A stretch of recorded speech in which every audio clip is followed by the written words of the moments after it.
Il dit, ayez recours à l'Éternel et en son appui, recherchez constamment sa présence.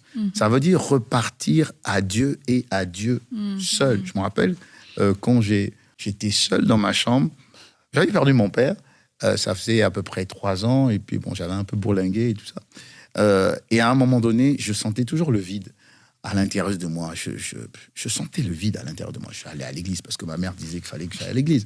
Mais il y avait un vide à l'intérieur de moi. Et je me suis adressé à Dieu, comme je m'adresse à vous. Je me suis dit, bon, il paraît que tu existes. J'allais à l'église, vous voyez. J'avais fait la catéchèse, j'avais fait la première communion, la confirmation.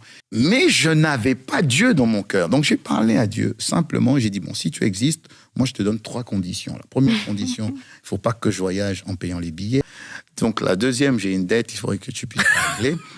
Et la troisième raison, je ne me rappelle plus. Je crois que je devais, je sais pas, c'était quoi la troisième raison. Je devais m'inscrire à l'université, j'avais du mal, ça ne marchait pas et tout ça. Et je dis, je te donne 1 semaine pour le faire.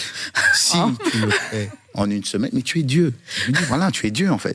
Donc si tu le fais en 1 semaine, je te suis. Si tu ne le fais pas en 1 semaine, je ne veux plus entendre parler de toi. Chose extraordinaire, 2 jours après, ma grande sœur m'appelle pour me dire...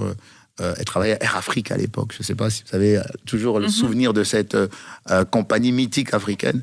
Elle me dit, nous avons reçu, un courrier et nous avons le droit d'intégrer comme membre de nos familles, comme membre de nos familles, 3-4 personnes. Et voilà, j'ai eu une pensée pour toi. Donc, je veux juste te dire qu'à partir de maintenant, tu ne payes plus les billets d'avion.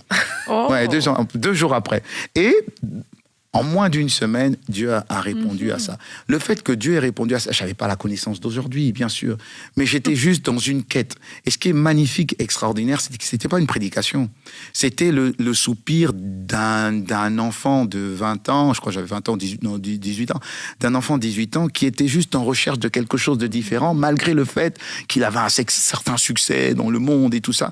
Mais c'était juste que Dieu est tellement attentif à nos moindres désirs et à notre moindre quête. Donc le fait que vous recherchiez Dieu, même de manière maladroite, Dieu est là pour saisir cette occasion et pour vous prendre. Et moi, c'est à partir de là que mon histoire avec Dieu a commencé.